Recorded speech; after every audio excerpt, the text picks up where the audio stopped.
Hi guys, here we are back again with Chapter 9, Work Groups and Teams. I don't know how it gets so off-center all the time.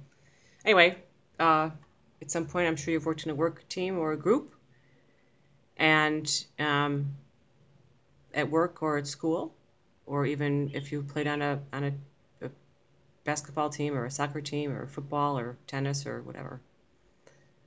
Tennis teams can be a team. Tennis teams, even though it's individual, if you play doubles or if you're going for a group score, just to clarify.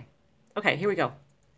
So a group, two or more people with common interests, objectives, and continuing interaction, that's a group. A work team, the key difference between a work team and a group is that work teams will hold themselves accountable, but also that really the key difference is that they have complementary skills. So for example, a sales group would be more of people who are all in the sales department would be a group because they have common interests, objectives, and continuing interaction. Whereas a work team would be people maybe from the sales department, from finance, from human resources, from technology, whatever. So that's the idea of complementary skills. Or skills could also be something that maybe one person is a great researcher, or maybe one person is great at presentation skills, or maybe someone has a specific expertise in South American markets or something like that. Okay, so the whys and benefits of teams. So they're good for work that's complicated and complex, that sometimes it's more than one person can handle. It encourages collaboration. It helps you if you've any kind of individual limitations, that maybe one person is really good with human resource skills and someone else is really good with finance, and just because everyone has their own skill set.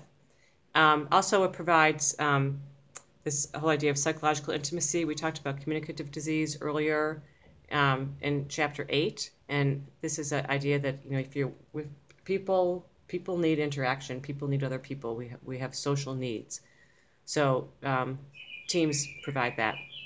And then integrated involvement, meaning involvement from a variety of different aspects. Okay, teamwork is any kind of joint action joint action by a team of people which individual interests are subordinated to the team unity. So subordinated means that you put your own personal needs secondary to the team needs, and that's very important. Because as the old saying goes, there's no I in team.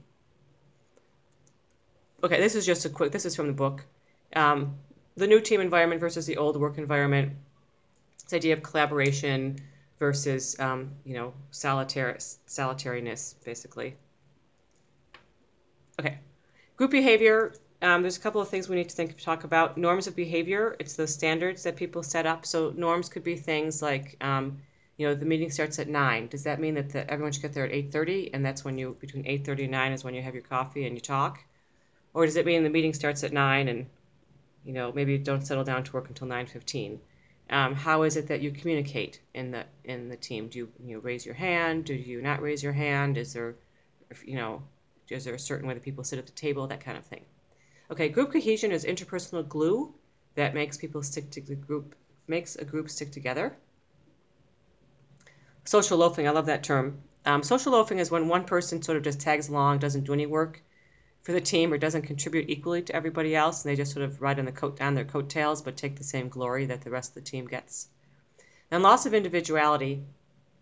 This is a bad thing. We're going to talk about it again in Chapter 10 when we talk about decision making. But loss of individuality is that you're all in for the team, and you don't really think about your level of responsibility for the decisions you're making or the actions that you're taking. Loss of individuality could be kind of, on the one hand, it can be good if everyone's behind the same thing, but it also can be bad because it can sometimes lead to improper or aberrant behavior, or what society considers improper or aberrant behavior. Okay, so we're going to talk about this again in more detail, but interpersonal issues, people talk about that with teams in terms of trust, personal comfort, security that you might feel. Task issues, actually what is that you're going to be doing and how you're going to go about it, what's expected to have happen. And then authority issues, who's going to be in charge, what's the structure of the power and the influence. We're going to talk about power and influence later on in the semester. And then how does communication flow? Do you have formal communication, informal communication, or emails to go out to all people? There's this thing that we talk about called the meeting after the meeting. I think everyone's been that. You make a decision in a meeting, and then afterwards everybody huddles together in their separate groups and talks about how unhappy they are with the decision. So authority issues are important. Who's in charge, that kind of thing. Okay, group formation. There are formal groups and informal groups. Formal groups are ones that are sanctioned, that have a specific task. Informal groups are groups that evolve to meet some sort of need that's not met by the formal group. So, maybe it's a group of workers that voluntarily get together to help clean up the property, even though there's not necessarily a group. They're just people who volunteer to do that. It's not sanctioned by the company, but they just do it anyway. Anyway, in both instances, whether it's a formal group or an informal group, it's important to have diversity, and diversity isn't. We're going to talk about that again later on, but diversity isn't just the obvious diversity in terms of age and gender and cultural background, but diversity can also mean communication styles and level of contribution and what you have to contribute and that kind of thing. Okay, so let's talk now about two different types of models of group development. The classic one is this idea of forming, storming, norming, performing, and adjourning. So that's they naturally move on from one stage to the next at the form, in the forming stage, that there's this, you're kind of getting to know each other. There's not, maybe you're not so sure what your purpose is, and one person needs to have some sort of guidance. You look for guidance and direction. In the storming phase, there's conflict, but you do begin to increase what it is what your purpose is. There could be power struggles, and in this stage, if there's a team leader, they might be responsible for coaching. Norming is when you agree on what's going to happen. You have these clear roles and responsibilities that we talked about. The norms, what is expected of the group in terms of timeliness or conversational style, and in that the team leader would facilitate.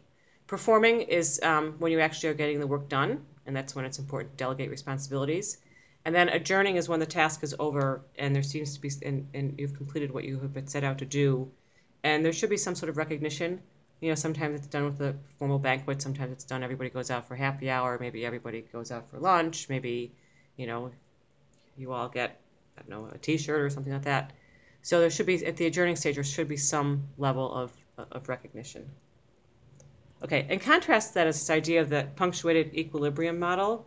And that is that people don't just naturally move from one stage to the next stage, that there are these different stages that you go through, and maybe you do some storming and norming, and then you get to performing, but then something happens and you have to go back then to reestablish some norms. Or maybe you get to the performing stage and you might have to go back to the norms. And then also this idea that it's not this really clear, very methodical, linear path, that things move back and forth. As you go through, you learn more. And it also could be periods of great productivity and then punctuated by periods of inactivity. Inertia, if something is inert, it means it doesn't move. I just say that because it's something that came up in my seated class. People were not all clear on what inertia meant. Okay. So characteristics of mature groups. Mature groups are ones that get things done and are very highly productive, and people seem to be pretty happy. That there's clear purpose and mission, and that everybody agrees to it. And then that everybody understands the behavioral norms that are set up. Okay, so this is an important concept, this idea of group cohesion. Group cohesion is like what we refer to as the interpersonal glue that makes people stick together. It could be shared common goal. It could be shared common background. It could be, that you all really respect each other. It could be that you all are, really trying to meet that sales goal or really trying to get this project off the ground. It's whatever it is that keeps people together. Maybe you all, went to the same schools or are from the same area. Whatever it is that makes people stick together, that makes them stronger. Group cohesion is very important. Okay, so essentially, groups with high cohesiveness, there's less tension. They are productive and there's less variation. It's always the same quality of work they produce. and also that people have some level of satisfaction, and there's good communication, open communication.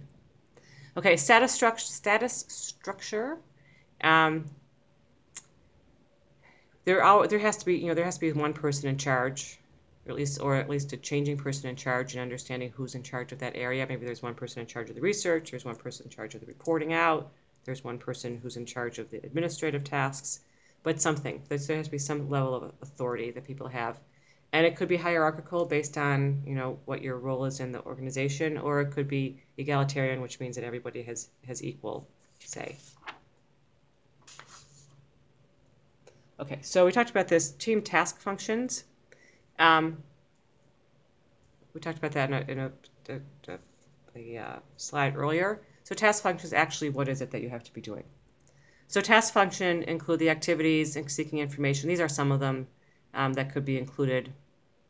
Testing ideas, evaluation, diagnosing problems, that kind of thing. It's the actual task actually focuses on the matter at hand. Okay, and then in conjunction with task functions are maintenance functions. That's the idea that keeping people happy within the group and making people feel that the interpersonal relationships are healthy and respectful. So let's take a look at some of those. This also is from the book. Supporting people, making sure that there's standards that are set, that everybody participates, that that you can reduce conflict in groups. I think that everybody has probably been in a group, even a group of friends, you see this, that the addition or subtraction of one person can sometimes make the world of difference in terms of the feeling in the group and how you communicate, or how well you get things done, how people are feeling about things. We talked earlier in the semester about emotional toxins, and when we talk about personality and personality traits in the workplace, that kind of thing, emotional toxins, that there's one person who's always very down, and maybe they get everybody else down, or maybe there's someone who's always very up and peppy and happy. They get it becomes infectious. There's also this idea we talked earlier about negative and positive affect. People who are same kind of thing. People who are always up, people who are always down, people who look at things glass half empty, glass half full kind of a thing. So it's important in maintenance functions that there's some sort of maintenance is more the interpersonal side. Okay, so things we want to talk about with group effectiveness, the structure issues, again, that kind of goes back to the the task, what it is that the tasks are, and then the process issues in terms of managing people's behavior. Are they being cooperative? Are they being competitive? That kind of stuff. Okay. Also, diversity is really important, and I talked about earlier that diversity is important in terms of, it's not just the obvious diversity in terms of age and gender and that kind of thing, but also the roles that people play. So, there's the contributor, someone who's constantly looking up information and sharing data, and the collaborator is someone who is trying to make everything work well and everyone working together. The communicator is someone who here I am describing the communicator and having trouble communicating that. The communicator is someone who makes sure everybody understands and remains in the loop. And the challenger plays an important role. The challenger, they might not necessarily disagree, but they have this idea of the taking the opposite side, like devil's advocacy. We've decided to do it this way, but let's think about these other things.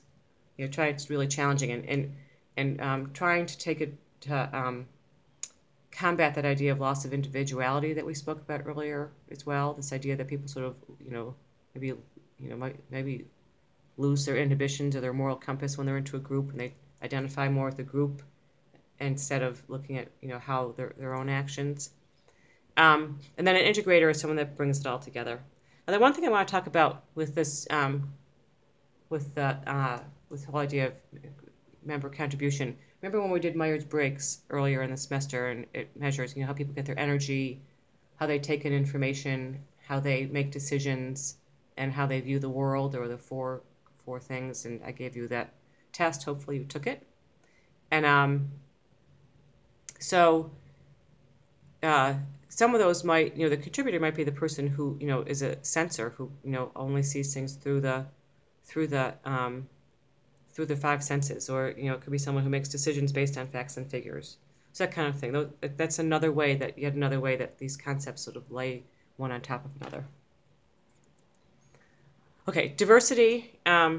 Again, we've talked about that, and it's important that, this is the more traditional diversity in terms of, the demographic diversity,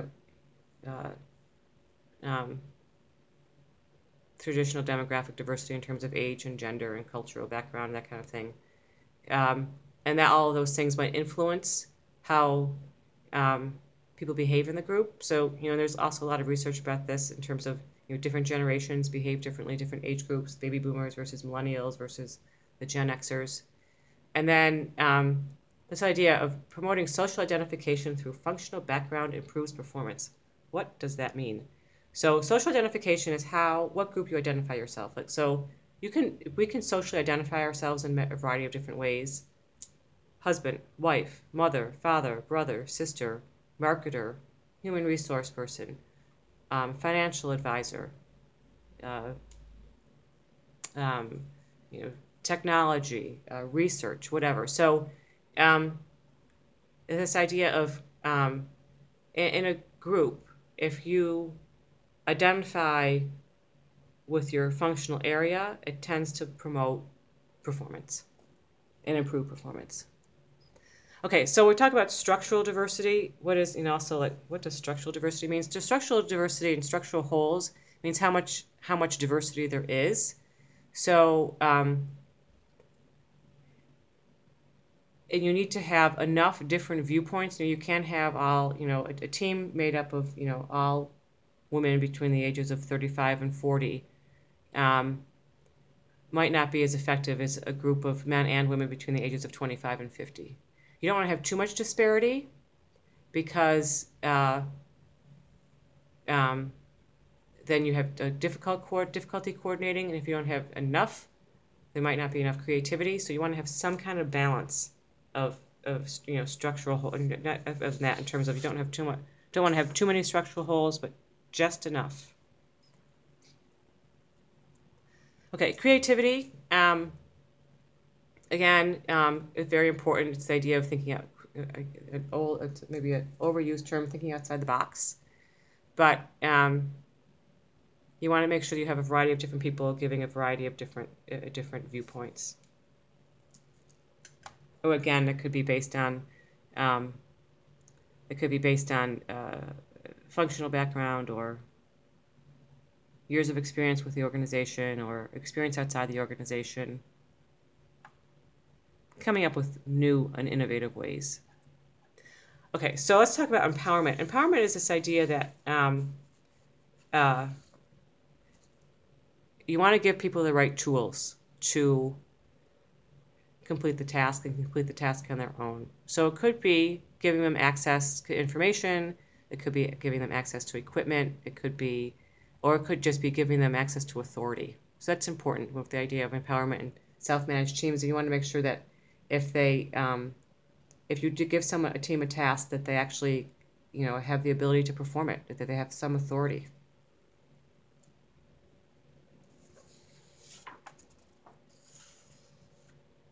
Okay, so self-managed teams are also called self-directed teams or autonomous work groups. They make decisions as a team that, it used to be that only managers made. And that's really where this idea of, so it's important to give them the authority that if they make a decision that the company is willing to go with it.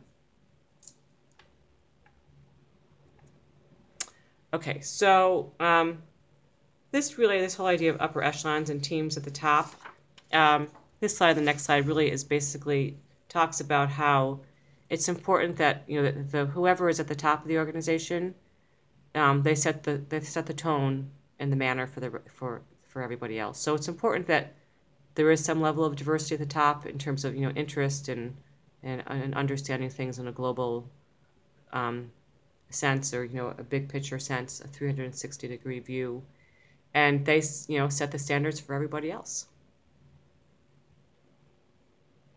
This is just a little bit more about that. You want to have sometimes, because if with dissimilarity there's a lot more strength that's built. It's good to have a multicultural top team, and uh, it can cause some level of confusion, but it ultimately is really best. And if there's if there's diversity at the top, and uh, then that means that that it's a company that encourages diversity. Again, diversity in this more open definition than